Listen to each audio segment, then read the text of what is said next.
دنیا میں 20 امن کے پوائنٹ لکھے جا رہے ہیں۔ سمود فلوٹیلا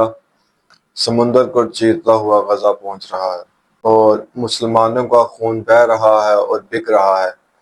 تو کیا اس صورتحال میں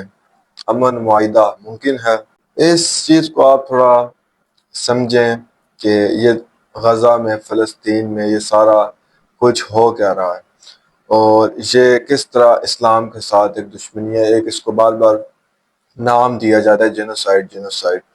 تو جینوسائیڈ کا یہی مطلب ہوتا ہے کہ اسپیسیفک ایک گروپ آف پیپل جن کے خلاف کوئی بھی ایک ایکشن لیا جاتا ہے، ان کو دبانے کے لیے، خاموش کرنے کے لیے یا قتل کرنے کے لیے۔ کہ اس طرح ایک گروپ ہے، کمیونٹی ہے، یا کوئی نسل ہے، یا کوئی ریلیجن کے لوگ ہیں، ان کو اسپیسیفکلی ٹارگٹ کیا جاتا ہے۔ تو یہاں پہ بیسیکلی فلسطین کے غزہ کے لوگ ٹارگٹ ہو رہے ہیں، اور ساتھ ہی تو ان کی بیسیکلی جو اسرائیلی ہیں، جو اسرائیلی گورنمنٹ ہے، جو جوز ہیں، زائنسٹ ہے، جو بیسیکلی ان کی جو اصل دشمنی ہے وہ اسلام کے ساتھ ہے اور پھر مسلمانوں کے ساتھ ہے۔ اب آپ لوگوں نے اکثر سنا ہوگا، ریسنٹلی کل ایک امن معاہدہ، پیس ایگریمنٹ ہوا ہے 20 پوائنٹس کے اوپر ڈونلڈ ٹرمپ اور اسرائیل کی طرف سے، جس میں پاکستان نے بھی اس کو ایکسیپٹ کیا ہے۔ وہ کوشش کر کے ایڈیٹر کو کہہ کے جو ہے ہم اسکرین کے اوپر بھی چلا دیں گے، آپ خود بھی وہ ریڈ کر لیجیے گا، کیونکہ آفیشلی کوئی اس طرح کے پوائنٹس جو انہوں نے نہیں پبلک کیا، مگر کچھ ذرائع کے تھرو، کچھ ریسورسز کے تھرو ہم لوگوں نے جو وہ حاصل کیے ہیں، تو وہ ہم ایڈ کر دیں گے۔ اب اس کنسیپٹ کو بیسیکلی سمجھیں کہ یہ ہے کیا۔ اب یہاں پہ ایک تو بہت زیادہ جو رپورٹرز ہیں یا جو اینکرز ہیں وہ ریالٹی بتاتے نہیں ہیں، اور ایک چیز پہ بار بار ایک عام عوام جو ہے اس کو بھڑکا رہے ہوتے ہیں کہ آپ نکلیں، آپ سڑکوں پہ نکلیں، آپ موبلائز ہوں۔ ایک تو یہ امریکن سسٹم یا گورے کا جو سسٹم ہے، ایسا سسٹم کریٹ کیا ہے کہ مسلمان تو مسلمان، اس نے ہر انسان کو جو پروٹیسٹ کے اوپر لگا دیا۔ ہمارے حکمران بھی یہی کہہ رہے ہیں کہ کہیں بھی کوئی ناانصافی ہوتی ہے تو پروٹیسٹ کر لو۔ پتہ چلتا ہے جی 1 لاکھ بندہ آ گیا پروٹیسٹ میں، 50,000 بندہ آ گیا، 10,000 بندہ آ گیا، دھرنا کرنے آ گیا۔ اب مجھے بتائیں اسلام میں کہاں دھرنا ہے؟ آپ سیرت نبی صلی اللہ علیہ وسلم پڑھیں، اسلامی حکومت کے 30 سال پڑھیں، تو اس میں آپ کہیں بھی نہیں پڑھیں گے کہ جو ہے دھرنے ہوتے تھے۔ باقاعدہ حق ہاتھ سے لیا جاتا تھا، جس طرح حضور پاک صلی اللہ علیہ وسلم کی حدیث ہے کہ اگر تم برائی دیکھو تو سب سے پہلے اس کو ہاتھ سے روکو، اگر ہاتھ سے نہیں روک سکتے تو اس کے بعد اس کو زبان سے برا کہو، اور اتنا بھی نہیں کر سکتے تو اس کے بعد جو ہے اس کو دل میں برا جانو۔ تو پروٹیسٹ بیسیکلی یہی ہے کہ دل میں برا جاننا ہی ہے، اور تھوڑا سا جو ہے اس پہ شور ڈال لیتے ہیں، مگر ایک طرف جو ہے ویپنز ہیں، ایک طرف اسلحہ ہے، ایک طرف قتل و غارت ہے، گولیاں ہیں، بم ہے، میزائل ہے، بندے مارے جا رہے ہیں۔ ایک طرف مسلمان ہے، اسپیشلی مسلمانوں کو، اور مسلمانوں میں جو یوتھ ہے، جو نوجوان ہیں، ان کو یہ میسج ہے کہ وہ جو ہے پروٹیسٹ کر رہے ہیں، وہ جو ہے سوشل میڈیا کے اوپر ٹرینڈ چلا رہے ہیں، وہ سمجھتے ہیں کہ ہم ایک پوسٹ جو ہے وہ فلسطین کی، غزہ کی جو آگے شیئر کر دیں گے، اور پھر اس کو چھپ چھپ کر کے جو ہے ہم دیکھیں گے کہ اس پہ ویوز کتنے ہیں۔ ایک طرف سے وہ اس چیز پہ کہہ رہے ہیں کہ ہم برا جان رہے ہیں، ہم تکلیف میں ہیں، اور وہاں پہ مرد اور عورتیں، لڑکے اور لڑکیاں پوسٹ بھی شیئر کرتے ہیں، اور ساتھ ویوز بھی دیکھتے ہیں کہ میرے ویوز کتنے آئے، کتنے لوگوں نے شیئر کیا، کتنے لوگوں نے کامنٹ کیا۔ تو یہ دل میں برا جاننا ہے۔ آپ کی اپنی فیملی میں کوئی بندہ مرے یا اس کے ساتھ ایسے ظلم زیادتی ہوئے، تو آپ اس کو سوشل میڈیا پہ لگائیں گے اور بار بار دیکھیں گے کہ کتنا جو ہے ویوز آئے، کتنے جو ہے کامنٹس آئے ہیں۔ ایک تو ہوگا یہ اسپیکٹ۔ دوسرا یہ کہ کہیں بھی اسلام یہ نہیں کہتا کہ آپ پروٹیسٹ کریں۔ اسلام جو میں نے حضور صلی اللہ علیہ وسلم کی حدیث آپ کو کوٹ کی ہے، وہ یہی کہتے ہیں کہ سب سے پہلے ہاتھ میں روکنا ہے۔ گورے نے یہ الٹی فلسفی دیا ہے کہ سب سے پہلے دل میں برا جانو، سیکنڈ نمبر پہ جو ہے اس کو زبان سے برا کہو، اور تھرڈ نمبر پہ جو آپ نے اس کو ہاتھ سے روکنا۔ مگر ہمارا دین، حضرت محمد صلی اللہ علیہ وسلم جو کہتے ہیں وہ یہ کہتے ہیں کہ آپ نے سب سے پہلے برائی کو ہاتھ سے روکنا ہے، اس کے بعد آپ نے اس کو زبان سے برا کہنا ہے، اور تھرڈ نمبر پہ آپ نے جو آخری چیز حضرت صلی اللہ علیہ وسلم نے بتائی، جو ایمان کا سب سے ادنا، سب سے لوورسٹ اور دا اسٹینڈرڈ جو ہے ایمان کا، وہ یہ ہے کہ آپ اس کو دل میں برا جانیں۔ ہم نے اس کو top of the top hierarchy میں رکھا کہ سب سے پہلے ہم دل میں برا جانیں گے، پھر کہیں تھوڑی سی ہمت پیدا کریں گے کہ ہم اس کو جو زبان پہ لائیں گے، اس کے بعد پھر کہیں ہم دیکھیں گے کہ ہم ہاتھ سے اس کو روکیں۔ اس پہ میں ساروں کو آپ کو ایگزامپل دیتا ہوں، اپنی زندگی میں یہ امپلیمنٹ کریں گے۔ خدا نہ خواستہ آپ کی بہن، بیٹی، ماں کو باہر چلتے پھرتے سڑک پہ کوئی 10-15 گنڈے آ جاتے ہیں اور وہ ان کو چھیڑتے ہیں، ان کو تکلیف دیتے ہیں، ان کو ہراس کرتے ہیں، تو آپ جب وہاں پہ ہوں گے تو آپ کیا پروٹیسٹ کریں گے, دھرنا دینے بیٹھ جائیں گے, آپ لوگوں کو کہیں گے کہ دھرنا دیں, اور آس پاس سے جو لوگ گزر رہے ہوں گے وہ بھی کہہ رہے ہوں گے, دل میں برا جان کے گزر رہے ہوں گے کتنی بری بات ہے, تو آپ لوگ تو کتنی تکلیف اور شدت سے ان کو کہیں گے کہ تم لوگ تو انسان بھی نہیں رہے, مسلمان تو دور کی بات, مجھے تم لوگوں کی فزیکل مدد چاہیے تھی, آ کے چھڑاؤ ان کو, میری مدد کرو, مجھے مار پاڑی ہے, میری فیملی پہ زیادتی ہوئی, مجھے چھڑاؤ. مگر وہاں پہ ہم اس چیز کو برا جانتے ہیں کہ وہ دل میں کیوں برا جان رہے, وہ ہاتھ سے آ کے روکے. مگر جب فلسطین میں غزہ میں یہ چیز ہوتی ہے تو ہم لوگ کہتے ہیں کہ جی ہم تو پروٹیسٹ کر رہے ہیں, ہم نے تو سوشل میڈیا پہ ٹرینڈ چلائے ہوئے ہیں, ہم ان کے لیے جی دعائیں کر رہے ہیں, ہم نمازوں میں دعائیں کر رہے ہیں, اور یہ ساری چیزیں. مجھے بتائیں جو ڈونلڈ ٹرمپ نے 20 نکاتی ہے جو 20 پوائنٹس کا جو ہے ایک پیس پرپوزل جو ہے پیس اگریمنٹ دیا کہ سیز فائر کا, یہ بھی خیر سیز فائر تھوڑے ٹائم تک ہوگا, پھر دوبارہ وہی کچھ ہو جائے گا. تو وہ ڈونلڈ ٹرمپ کو سوشل میڈیا پہ پوسٹ کر رہا تھا, یا ڈونلڈ ٹرمپ نے کوئی جو ہے دعا کی ہے, یا ڈونلڈ ٹرمپ نے کوئی پروٹیسٹ کیا کہیں جا کے؟ نہیں, اس نے پریکٹیکلی جو سسٹم کے اندر ایک کام ہوتا ہے, اس کے پروٹوکول ہوتے ہیں, اس نے وہ کام کیا, اس نے ڈیلیگیشنز بلائے ہیں, وہاں پہ میٹنگز کر کے اس نے دنیا کو بتایا کہ یہ چیزیں اس طرح ہوتی ہیں. کیونکہ ایک عام مسلمان کو تو یہی بتایا گیا کہ دین جو ہے مذہب ہے. مذہب کیا ہوتا ہے؟ عبادات کرنا, نماز پڑھ لی, روزہ رکھ لیا, حج کر لیا, تسبیحات پڑھ لی, قرآن کی ریڈنگ کر لی, تو بس جی میں تو اسلام کا سب سے بڑا دائی ہوں, میں تو مومن بن گیا ہوں, میں تو صحابہ کے رینکس میں آ گیا ہوں, نعوذ باللہ, میں تو ان کے بالکل پیروکار بن گیا ہوں, میں ان کے راستے پہ چل رہا ہوں, جبکہ ایسا کچھ بھی نہیں ہے. ایمان یہ نہیں ہے, اسلام یہ نہیں ہے. قرآن میں کہیں بھی اسلام کے لیے مذہب کا ورڈ نہیں آتا, اسلام ایک دین ہے. اگر دین کو اردو میں کریں تو یا انگلش میں اس کو کریں تو ایک سسٹم ہے, ٹھیک ہے, ایک پورے ایس او پیز کا پروٹوکول ہے کہ سسٹم کس طرح چلا, جس طرح آپ کے گھر میں سسٹم ہوتا ہے کہ آپ کے فادر کا یہ رول ہے, آپ کی مدر کا یہ رول ہے, آپ کے سبلنگس کا یہ رول ہے, اس طرح دین ایک سسٹم ہے. سسٹم کیا ہوتا ہے؟ شریعت جس طرح ہے کہ حلال رزق ہونا چاہیے, عام غریب طبقے میں انصاف ہونا چاہیے, غریب کے ساتھ بھی وہی انصاف ہونا چاہیے جو امیر کے ساتھ, غریب کو بھی عدالت میں کھڑا کرنا چاہیے, امیر کو بھی, سب کے ساتھ برابر کا سلوک ہونا چاہیے, سب کے حقوق العباد جو پورے ان کو دینے چاہیے. مگر ہمیں جو ہے صرف مولوی حضرات اور ان سب نے جو ہے اسلام اس طرح پریزنٹ کیا کہ یہ بس ایک مذہب ہے, اور جو ہے نمازیں پڑھیں, روزے رکھیں, اور غزہ کے لیے جو ہے بس ہاتھ اٹھا کے دعائیں کریں, تو اس کا مطلب ہے کہ آپ لوگ جو ہے سب سے بڑا کام کر رہے ہیں غزہ کے لیے. تو اللہ بھی اور فرشتے بھی کہیں گے کہ واہ شاباش کیا بڑا کام کیا, الٹی لان تانی پڑی, نعوذ باللہ کہ اللہ آپ کے یا ہمارے ہاتھ اٹھانے کا محتاج ہے کہ تم لوگ یار ہاتھ اٹھا لو نماز میں, پھر میں اپنی کوئی غیبی مدد بھیجوں گا. کیونکہ اکثر مجھے نمازوں میں جو دعائیں کرتے ہیں وہ یہی سننے کو ملتی ہیں اکثر جمعے میں کہ یا اللہ پاک غزہ کی جو ہے غیبی مدد کر, غیبی مدد کر, ان کی غیبی مدد کر. یہ غیبی مدد کیا ہوتی ہے؟ کوئی فرشتے اللہ پاک بھیجیں, کوئی غیبی کھانا ان کے لیے بھیجیں, کوئی غیبی ویپنز ان کے لیے بھیجیں, کیونکہ جو ان کی اپوزٹ آدمی ہے, جو اسلام کے اگینسٹ جو لڑ رہی ہے, جو جوز ہیں, جو اسرائیلی گورنمنٹ ہے یا آرمی ہے, ان کے ساتھ کون سے فرشتے آئے ہیں؟ وہ ان کے پاس پراپر گنز ہیں, پراپر ویپنز ہیں, وہ پراپر ایک پروٹوکولز کے تھرو کام کر رہے ہیں, مگر مسلمان دعاؤں سے کام چلا رہے ہیں. تو وہی میں نے کہا کہ نعوذ باللہ اللہ آپ کو آپ حکم دے رہے ہیں, اللہ آپ کو کوئی غلام ہے کہ آپ لوگ جو ہے ہاتھ اٹھاتے ہیں کہ شاید اللہ پاک ہماری ہاتھ اٹھانے کے انتظار میں ہے کہ ہم نے ہاتھ اٹھا لے تو ان کا کام ہو جائے گا. یہ جب آپ کے اپنے گھر کے اوپر یہ چیز ہوگی نا, اس کے بعد یہ جو ہے آپ لوگوں کو جو ہے سمجھ آئے گی کہ ہاتھ اٹھانے سے کام نہیں ہوتا, ہاتھ پکڑ کے روکنا پڑتا ہے. ٹھیک ہے, دل میں برا جاننا کافی نہیں ہوتا. سیکنڈلی یہ ایک اور اتنا بڑا مسئلہ کیوں ہے, اور یہ بار بار نام لیتے ہیں کنٹریز کا, فار ایگزامپل پاکستان کے نوجوان کھڑے ہو جائے. مجھے ایک بات ہے کہ اسلام جو ہے وہ آپ کو پتہ ہے کہ اسلام اور اللہ تعالیٰ جو ہے اسپیشلی اور حضور پاک صلی اللہ علیہ وسلم جو ہے وہ نیشن سٹیٹس کے اوپر لعنت بھیج کے گئے ہیں. اللہ پاک لعنت بھیجتا ہے نیشن سٹیٹ کے اوپر کہ جو نیشنلٹی اور نیشنز کے اوپر کھیلتے ہیں کہ میں پاکستانی ہوں, میں بنگالی ہوں, میں انڈین ہوں, میں امریکن ہوں, میں سعودی عرب سے بلانگ کرتا ہوں. اللہ پاک یہ نا اللہ پاک اس کے اوپر لعنت بھیجتا ہے. وہ کس طرح کے گورے کا ایک رول ہے, گورے کی سائیکالوجی کہ ڈیوائڈ اینڈ رول. سب سے پہلے آپ لوگوں کو ڈیوائڈ کرے, آپ لوگوں کو سیپریٹ کرے, اس کے بعد آپ کے اوپر رول کرنا آسانی ہو جائے گی. میں آپ کو سمجھا دیتا ہوں ایزیلی. 55 سے 56 اسلامک ممالک ہیں, ٹھیک ہے. اگر ان ساروں کی جو اسلامی امت ہے وہ سارے مسلمان اگر اکٹھے ہوتے اور ایک اسٹیٹ ہوتی, بے شک الگ الگ جگہ پہ وہ ریاست ہوتی, مگر ان سب کا ایک اوپر امام, ایک خلیفہ ہوتا, آرڈر ایک ہی جگہ سے آتا, اللہ کی شریعت سے, ٹھیک ہے, اللہ کا خلیفہ ہوتا. تو پھر یہ سارے موبلائز ہوتے, پھر کافر مشرکین یہ سارے کبھی بھی جرأت نہ کرتے کہ مسلمانوں کے خلاف، اللہ کے خلاف، اللہ کے دین کے خلاف کھڑے ہو سکیں۔ مگر گورے نے سب سے پہلا کیا کام کیا کہ نیشنز بنائی، ملیشیا الگ بنا دیا، سعودی عرب کو الگ کر دیا، پاکستان کو الگ، افغانستان کو الگ، ایران کو الگ،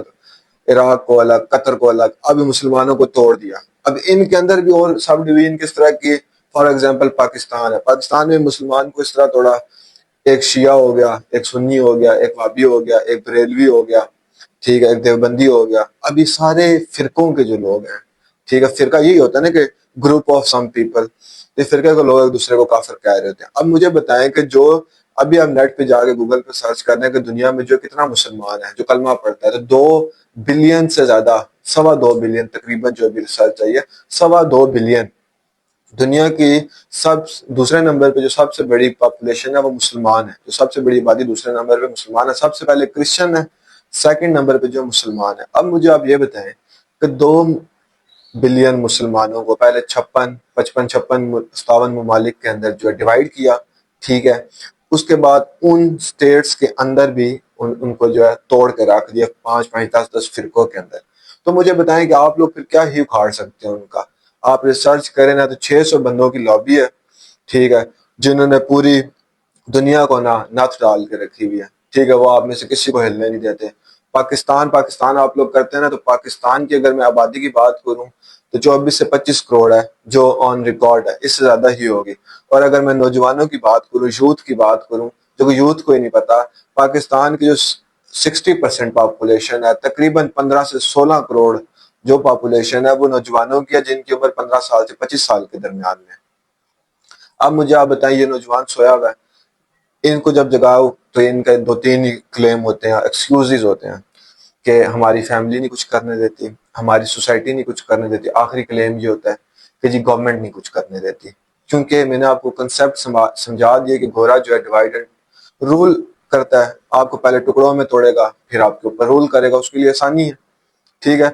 تو ہمیں پتہ ہے کہ جو لوگ ابھی غزہ، فلسطین، اسلام کے لیے آواز اٹھا رہے ہیں، ان فیوچر ان کے لیے کافی زیادہ مسائل ہوں گے، مجھ سمیت اور بھی کافی لوگ، جتنے بھی لوگ کسی نہ کسی طرح پلیٹ فارم پہ کوئی نہ کسی ڈسکشن میں اس ٹاپک کو لے کے آ رہے ہیں، ان کے پاسپورٹ سیز ہو جائیں گے، ان کے فارن کنٹریز میں ٹریول کرنا مشکل ہو جائے گا، ان کے بینک اکاؤنٹس جو سیز ہو جائیں گے، اور اس طرح کے بہت زیادہ ان کے اوپر جو ریسٹرکشنز لگ جائیں گی۔ مگر اسلام تو کہتا ہے کہ میرے راستے پہ اللہ کہتا ہے چلو گے تو مشکلات تو آئیں گے، کیونکہ دنیا مومن کے لیے قید ہے، اصل زندگی تو مومن کی اگلی زندگی ہے۔ مگر کیا کہ سب سے پہلے ڈیوائیڈ کیا 56 ممالک میں، 56 ممالک کے بعد ہر بندے نے اپنے اپنے ملک کا نعرہ لگایا، میں پاکستانی، میں پاکستانی۔ پاکستانی کے بعد اس کے بعد اس کو 4-5 پروونس میں توڑا، سندھ، پنجاب، KPK، بلوچستان، ٹھیک ہے، اس طرح ان کو ڈیوائیڈ کر دیا۔ اس کے بعد جو ہے شہروں میں توڑ دیا، ہر بندہ اپنے اپنے شہر کو ریپرزینٹ کرتا ہے، میں اسلام آبادی ہوں، میں کراچی ہوں، میں لاہوری ہوں۔ اس کے بعد کاسٹ میں اور توڑ دیا، میں ارائی ہوں، میں جاٹ ہوں، میں بٹ ہوں، تو میں یہ ہوں، تو میں وہ ہوں۔ اس کے بعد محلوں میں، اس کے بعد فیملیوں میں، اس کے بعد اپنے اپنے گھروں میں۔ اب ہر بندہ اسی، اسپیشلی مسلمان، اسی کشمکش میں کہ یار جو بھی ہو رہا ہے، کم از کم میرا گھر، میرے بیوی بچے، ماں بہن بھائی، سب یہ میری اپنی فیملی جو بچی ہوئی ہے، تو مجھے کیا لگے۔ مگر پتہ آپ سب کو کہ جب قیامت کے روز 2023 7 اکتوبر کا مقدمہ کھلے گا تو آپ سب لوگ اٹھائے جائیں گے، مجھ سمیت ہم سارے لوگ اس مقدمے میں ہوں گے، جو بھی 11-12 سال سے اوپر بالغ ہوگا، چاہے وہ مرد ہو چاہے وہ عورت ہو، کہ تم لوگ کہاں پہ تھے، تم لوگوں کا اسلام یہ تھا، یہ تم لوگوں پہ اسلام اتارا گیا تھا، یہ بھیجا گیا تھا کہ تم لوگ تسبیحات کریں، رو کے دھاڑے مار مار کے رو، اور جو ہے آوازیں لگاؤ، شور مچاؤ، اور سوشل میڈیا پہ ٹرینڈ چلاؤ، اور شیئر کر کے سو جاؤ سکون سے کہ میں نے اپنا حق ادا کر دیا، ٹھیک ہے۔ ڈونلڈ ٹرمپ کوئی ٹویٹ تو نہیں کرتا، نیتن جو کوئی ٹویٹ تو نہیں کرتا، کوئی سوشل فیس بک پہ پوسٹ تو نہیں شیئر کرتا، وہ کام کرتے ہیں، وہ اپنے حساب میں وہ پراپر صحیح کر رہے ہیں، ان کو یہ لگتا ہے کہ اللہ نے ہمیں یہ حکم دیا ہے۔ آپ ڈونلڈ ٹرمپ اور نیتن جو کی پرسوں کی سپیچ نکالیں، اس میں وہ کیا ورڈنگ یوز کر رہے ہیں۔ نیتن جو نے اسپیشلی ایک ورڈ یوز کیا ہے کہ those who bless you will be blessed، and یہ کہہ رہے ہیں کہ بائبل کے اندر یہ ورڈنگ ہے کہ those who will bless you will be blessed and those who curse you will be cursed، جبکہ قرآن نے جوز کو، جو یہودیوں کو کرس کیا ہوا ہے۔ مگر یہودی کہتے ہیں، نیتن جو اسپیشلی جو کہتے ہیں، وہ کہتا ہے کہ جو ہم پہ رحم، پیار، محبت ہمارے ساتھ کرے گا، اللہ ان پہ کرے گا، وہ بلیسڈ ہو جائیں گے، اور جو ہمیں نقصان پہنچائے گا، ہم سے دشمنی رکھے گا، نعوذ باللہ اللہ اس سے دشمنی رکھے گا، وہ اللہ کے لیے اپنے آپ کو بڑے خاص لوگ سمجھ رہے ہیں کہ ہم اللہ پاک کے خاص لوگ ہیں، the precious people, the blessed people. جبکہ قرآن اگر آپ پڑھیں تو 37% آف قرآن جو آتا ہے ریسرچ میں کہ وہ جوز کے اگینسٹ ہے، یہودیوں کے خلاف ہے، کہ یہ تمہارے دشمن ہے۔ قرآن میں بار بار آتا ہے کہ یہودی نصرانی تمہارے دوست نہیں ہو سکتے، یہ آپس میں دوست ہیں مگر یہ تمہارے دوست نہیں ہو سکتے مسلمانوں۔ کیوں قیامت آئے گی، کیوں دجال آئے گا، یہ ساری چیزیں کس لیے ہوگی، کیوں گریٹر اسرائیل بنے گا، ٹھیک ہے، کیوں حضرت عیسیٰ علیہ السلام آئیں گے، سوچا آپ نے یہ اسرائیل کیا کرنے کی کوشش کر رہا ہے؟ عام انسان کو تو یہ پتہ بھی نہیں ہے۔ تو اپنے گھروں کی مینٹالٹی سے باہر نکلیں، اپنے پروونس کی مینٹالٹی سے باہر نکلیں، کنٹری کی اپنی جو ہے ایک مینٹالٹی سے باہر نکلیں، گلوبل سوچیں، ٹھیک ہے۔ ہم پوری مسلم امت ہیں، اللہ پاک نے یہ نہیں کہنا پاکستانی اٹھ جاؤ، یہ اٹھ جاؤ، جو کلمے پہ ہوں گے سب، ہم سب جو ہے وہ ایک جسم کی مانند ہے۔ حضور پاک صلی اللہ علیہ وآلہ وسلم کی حدیث ہے کہ مسلمان جو ہے وہ ایک جسم کی مانند ہے، اگر اس کے کسی بھی ایک حصے میں تکلیف ہوتی ہے تو پورا جسم اس کو محسوس کرتا ہے، اور اس کی وجہ سے پورا جسم جو ہے وہ تکلیف میں مبتلا ہو جاتا ہے۔ تو آپ لوگ اس چیز کو سمجھیں، اپنی گیم ون مین آرمی مت کھیلیں، کچھ بھی نہیں چینج آئے گا۔ آپ لوگ جتنے مرضی ٹرینڈ چلا لیں، آپ لوگ جتنے مرضی پروٹیسٹ کر لیں، کچھ بھی نہیں ہوتا، اس سے کوئی بھی بڑا چینج نہیں آئے گا۔ مسلمان پروٹیسٹ کے لیے واحد اگر میں کہوں کہ اسپیشلی مسلمان تو کبھی پروٹیسٹ کرنے کے لیے بنا ہی نہیں ہے، یہ ایک سراسر کینسر، سراسر زہر جو ہے پھیلایا گیا کہ آپ پروٹیسٹ کریں۔ پروٹیسٹ کو میں ایگزامپل کا آپ کو بتا دیتا ہوں کہ آپ اپنے ایریے کے بڑے طاقتور بدماش قسم کے بندے، آپ نے کسی غریب کی فیملی کو پجا کر ظلم کر دیا، اور آپ کے بہت بڑے محلات ہیں، ٹھیک ہے، آپ کی بہت بڑی ایک حویلی ہے، اور اس کی جو باؤنڈری وال ہے وہی کوئی 1 کنال 2 کنال 5 کنال دور ہے،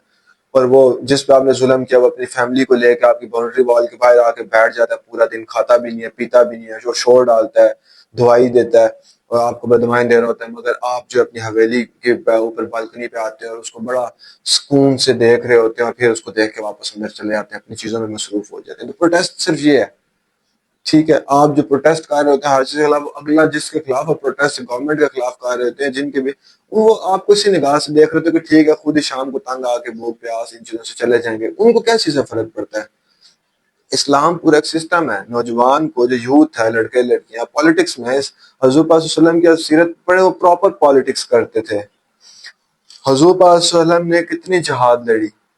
آپ پڑھیں تو صحیح، ان کی پالیٹکس تو آپ پڑھیں کہ وہ جب انہوں نے ہجرت کی تو مدینہ میں جا کے انہوں نے سب سے پہلے مسجد کریٹ کی، مسجد نبوی، ٹھیک ہے، اس میں انہوں نے جو ہے وہاں پہ نماز بھی پڑھتے تھے، عبادات بھی ہوتی تھی، ساری پولیٹیکل ڈسکشنز بھی ہوتی تھی، جنگوں کی ساری تیاریاں وہاں پہ ہوتی تھی، جو جہاد ہوتا تھا، جو غزوہ ہوتا تھا، ان کے پراپر آرمیز کے جو ان کے سپہ سالار ہوتے تھے، جو ان کے گروپس کے انصار کے اور جو مہاجرین کے، ان کے لیڈرز کو بلایا جاتا تھا، پھر جنگی مہم کی تیاری کی جاتی تھی، اور پھر جو لشکر نکلتے تھے، ٹھیک ہے، معاہدے کرتے تھے، ایگریمنٹس ہوتے تھے ان کے۔ ہمارا مسلمان آج کل دعائیں پہ جو ہے، دعاؤں پہ جو آسرے پہ لیٹا ہوا ہے اور سو رہا ہے، اور کہتا ہے کہ جی میں نے بڑا کچھ کر رہا ہوں، میں نے دعا کر دی، میں نے پوسٹ شیئر کر دی۔ تو اس چیز کو سمجھیں، بار بار یہ چیز آپ کو سمجھانے کی کوشش کی جا رہی ہے۔ باقی سینیٹر مشتاق احمد خان صاحب، اللہ ان کو جزا دے اس چیز کی، اور آپ سب نوجوانوں کے لیے، مجھ سمیت ہم سب کے لیے شرم کی یہ بات ہے کہ وہ ایک ایجڈ انسان، ایک بزرگ انسان ہمت کر کے اپنا ایمان کو پختہ حالت میں اس پہ چل کے وہ غزہ پہنچ چکے ہیں، مگر کچھ نیوز آ رہی ہے کہ ان کو ریسٹ کر لیا گیا ہے۔ مگر اللہ پاک سے ایک دعا ہے، اور اللہ پاک ہم سب کو بھی کچھ طاقت دے، اور ہم سب میں بھی غیرت کو جگا دے، اور ہم سب کو کوشاں کرے کہ ہم بھی چاہیں اور ہم بھی مدد کریں، مگر یاد رکھیں کہ جس طرح کے سرکمسٹانسز ہوتے ہیں ان کا سلوشن بھی اسی طرح ہوتا ہے۔ فار ایگزامپل اسرائیل جو ہے وہ اپنی آرمی کے تھرو یہ ساری ایکٹیویٹی پرفارم کر رہا ہے، تو آرمیز کو ہی ان چیزوں میں انوالو ہونا چاہیے۔ ایک عام انسانوں کا جتھا بھی چلا جائے تو وہ ٹینکس کا، ان چیزوں کا مقابلہ نہیں کر سکتی۔ تو پالیٹکس اور جنگیں، یہ ساری چیزیں اسی طرح ہوتی ہیں کہ ان میں دماغ بھی آپ نے حاضر رکھنا ہوتا ہے، کہ صرف یہ نہیں کہ ٹینک کے آگے جا کے کھڑے ہو جائے مر جاؤ، جبکہ یہ بہادری کا کام ہے. مگر بندہ بھی ضائع کرنا نہیں, کوئی چینج لے کے آنا کہ بندے ہی بس مرواتے رہنے کہ جی ہم شہید ہوتے جا رہے ہیں, اس طرح کچھ بھی نہیں ہے. آپ نے پراپر آرمی اسی لیے ہوتی ہے, آرمی اسی لیے ٹیکس لیتی ہے ساری چیزیں, کہ ان کو یہ کام کرنا چاہیے. ٹھیک ہے, ان کو آپ پریشرائز کریں کہ جی ہم یوتھ اکٹھی ہو گیا, ہم 15 لاکھ نوجوان اکٹھے ہو گئے ہیں, 15 کروڑ سوری, اور آپ کام کریں, آپ غزہ میں جائیں, غزہ کے مسلمانوں کی مدد کریں. آپ ہم کس لیے ٹیکس دیتے ہیں, کس لیے پیسے دیتے ہیں, آپ آرمی ہے کس لیے, ویپن سارے آپ کے پاس, تو آپ کے پاس ملٹری ٹریننگ بھی, ہم لوگوں کو تو پتہ ہی نہیں ہے ان چیزوں کا. تو سینیٹر مشتاق صاحب جو ہے انہوں نے بہت بڑا کارنامہ سر انجام دیا, بہت انہوں نے ہمت دکھائی ہے, اور کافی زیادہ خیر بیڈ نیوز بھی آ رہی ہے کہ اریسٹ ہوئے ہیں, اور ساتھ جو ہے کافی زیادہ شپس کو جو ڈسٹروائے بھی کیا گیا, ان پہ کوئی بمباری, کچھ میزائل اٹیک ہوئے ہیں اور رات میں. تو اللہ پاک ان کی جو ہے مدد کرے, ان کو حفظ امان میں رکھے. مگر وہ بندہ اپنی ایمان کی اعلیٰ سٹیج کے اوپر ہیں, وہ یہی نیت کر کے گئے ہیں یا تو میں ان کو کھانا پہنچا دوں گا, غزہ کے مسلمانوں کے بچوں کی مدد کر دوں گا, یا میں شہید ہو جاؤں گا. تو اس سے اور بڑا ایمان کا کیا ثبوت ہوتا ہے. اور یہی میں بتانا چاہ رہا ہوں کہ ایمان جو ہوتا ہے, اٹ ڈزنٹ میٹر کہ آپ پاکستانی, اٹ ڈزنٹ میٹر کہ کس کنٹری سے بلانگ کرتے ہیں, مگر آپ کو گلوبلی دیکھنا ہوگا ہم امت مسلم, مگر ایک اسٹریٹجی کے ساتھ. اب یہ نہیں کہ سارے ہی جو ہے چلے جائیں اسموتھ فلوٹیلا میں, ان چیزوں کا کوئی نہیں ہے. وہ اب دیکھیں عام کشتیاں, سویلینس کی کشتیاں جا رہی ہیں, آگے ان کی آرمی ہے, ان کے پاس گنز ہیں, ویپنز ہیں, میزائل ہیں, بم ہے, ساری چیزیں, راکٹس ہیں. تو ایک سویلین کی کس طرح ان کے ساتھ مقابلہ کر سکتے. تو یہ اسموتھ جو فلوٹیلا ہے, یہ جب آرمی لے کے جا رہی ہے نا ہماری ساری مسلم کنٹریز کی, یونائٹ ہو کے اس کو ایک نام دے دیا, اور ساری آرمیز اور کمانڈوز اور ایس ایس جی اور ساری فورسز کے بندے جا رہے ہیں, پھر آپ دیکھیے گا کہ اسرائیل میں جرت بھی نہیں ہوگی کہ وہ ان پہ اٹیک کرے, کیونکہ ان کو یہ پتا ہوگا کہ اگر ہمارے پاس ویپنز ہیں تو جو یہ کشتیوں کا ایک کاروان آ رہا ہے غزہ کے مسلمانوں کی, فلسطین کے مسلمانوں کی مدد کرنے کے لیے, وہ بھی فورسز کے بندے ہی ہیں, وہ بھی آرمی کے بندے ہی ہیں. تو وہ ہماری ٹکر کے ہی ہیں, وہ ان کو نقصان نہیں پہنچائیں گے, ان سے خطرہ مول نہیں لیں گے, ان سے کوئی پنگا نہیں لیں گے, ان کو پتہ ہے کہ جس طرح کے ویپنز ہمارے پاس ہیں وہی ان کے پاس ہے, ہماری ملٹری ٹریننگ سب کی سیم ہے. مگر عام بندے پہ وہ شیر باندھ جاتے. وہی بات ہے, ایک بھیڑ ہے اور آگے وہ شیر باندھ کے کھڑا ہوا ہے کیونکہ اس کے ناخن ہیں, اس کے پنجے ہیں. ہاں بھیڑ کے تو کچھ بھی نہیں ہوتا, وہ چیز پھاڑ دیتے ہیں. تو یہ ایک کنسیپٹ ہے کہ جس طرح کے نیکسٹ جس اپوزنگ پارٹی ہوتی ہے اسی کے طرح کے آپ نے پالیٹکس کرنی ہوتی ہے, اور اسی طرح کے ریسورسز آپ نے یوز کرنی ہوتی ہے. کہ فار ایگزامپل ان کے پاس ویپن ہے تو ہمیں بھی ویپن والے ہی لوگ بھیجنے ہیں.